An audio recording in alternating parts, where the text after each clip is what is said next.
Hello friends, welcome to next day cooking. இன்னைக்கு beetroot cutlet எப்படி செய்யறதுன்னு தான் பார்க்க போகிறோம்.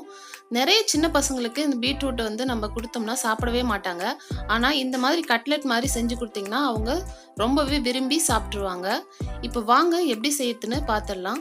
அதுக்கு முன்னாடி நீங்கள் நம்ம சேனலுக்கு புதுசாக இருந்தால் சேனலை சப்ஸ்கிரைப் பண்ணிக்கோங்க. கூடவே இருக்க பெல் ஐக்கானையும் ப்ரெஸ் பண்ணிக்கோங்க. இப்போ வாங்க எப்படி செய்யறதுன்னு பார்த்துடலாம்.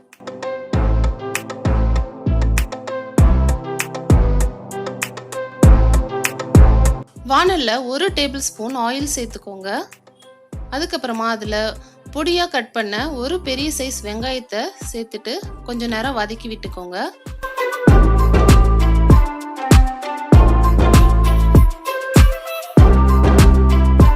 வெங்காயம் கொஞ்ச நேரம் வதங்கினதுக்கு அப்புறமா அதில் 1 டீஸ்பூன் இஞ்சி பூண்டு விழுது சேர்த்து கொஞ்ச நேரம் வதக்கிக்கோங்க.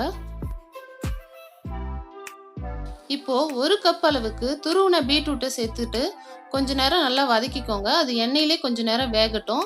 தண்ணி எதுவும் சேர்த்துட வேண்டாம்.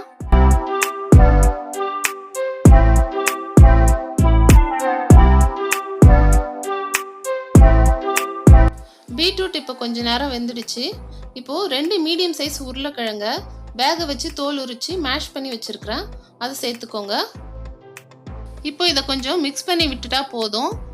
உருளைக்கிழங்கு ஆல்ரெடி நம்ம வேக வச்சு தான் சேர்த்துருக்குறோம். அதனால மறுபடியும் வேகணும்னு அவசியம் இல்லை.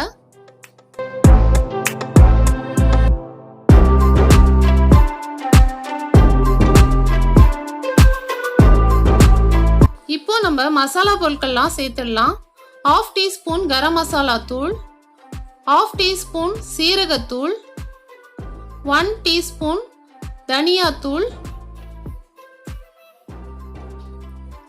1 டீஸ்பூன் தனி மிளகாய் தூள், கடைசியா ஒரு 1/4 டீஸ்பூன் மிளகுத்தூள் சேர்த்துக்கோங்க. உங்களுக்கு வேணா 1/2 டீஸ்பூன் கூட சேர்த்துக்கோங்க. இப்போ தேவையான அளவு உப்பு சேர்த்து கொஞ்சம் பிசைஞ்சுக்கோங்க. இப்போ இதை ஒரு ஓரமா வச்சுட்டு ஒரு சின்ன பவுல் எடுத்துக்கோங்க. அதுல 1 டேபிள் ஸ்பூன் மைதா, 1 டேபிள் ஸ்பூன் கார்ன்ஃப்ளவர் சேர்த்துட்டு இந்த மாவுக்கு தேவையான அளவுக்கு மட்டும் கொஞ்சமா சால்ட் சேர்த்துட்டு தண்ணி சேர்த்து மிக்ஸ் பண்ணிக்கோங்க.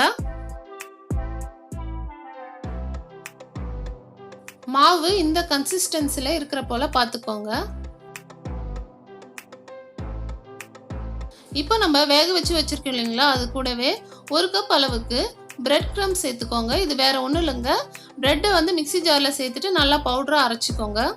இப்போ இது கூடவே ஒரு கைப்பிடி அளவுக்கு கொத்தமல்லி இலைகளை சேர்த்துக்கோங்க. இப்போ இது எல்லாத்தையும் நல்லா பிசைஞ்சிக்கோங்க.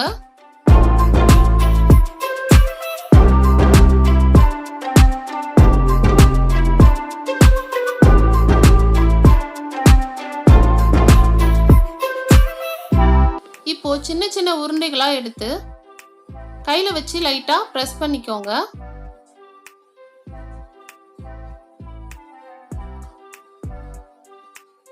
பாருங்க, இது போல நல்லா பிரஸ் பண்ணிக்கோங்க எல்லா சைடும். இதே போல எல்லா மாவையும் ரெடி பண்ணி வச்சிடுங்க.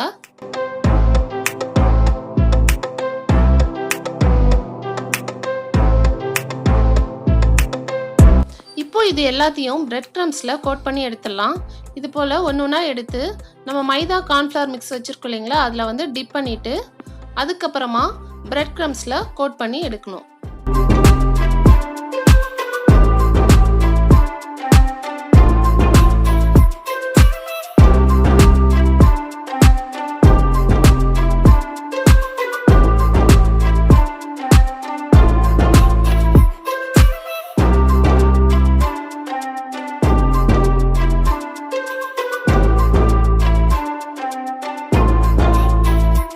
இப்போ எல்லாத்தையும் நம்ம பிரெட் க்ரம்ஸ்ல கோட் பண்ணியாச்சு.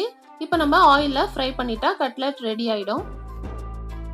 ஆயில் சேர்த்து கொஞ்சம் ஹீட் ஆனதுக்கு அப்புறமா நம்ம ஒரு கட்லெட்டா ஆயில்ல வச்சிடலாம்.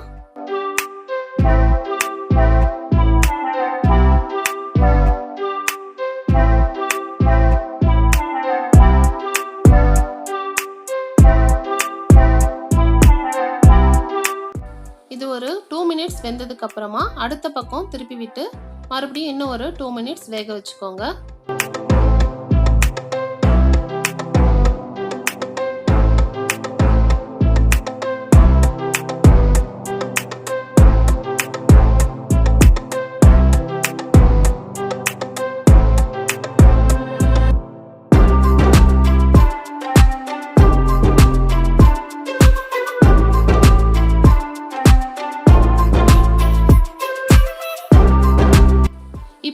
கட்லெட்லாம் 2 பக்கமும் நல்லா வெந்துருச்சு. இப்போ ஆயில்லேருந்து எடுத்துட்டு ஒரு பிளேட்ல சர்வ் பண்ணிடலாம்.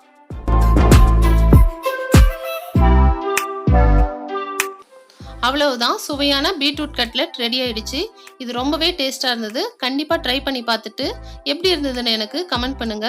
இந்த வீடியோ உங்களுக்கு பிடிச்சிருந்தா வீடியோவை லைக் பண்ணுங்க, ஷேர் பண்ணுங்க. தேங்க்ஸ் ஃபார் வாட்சிங்.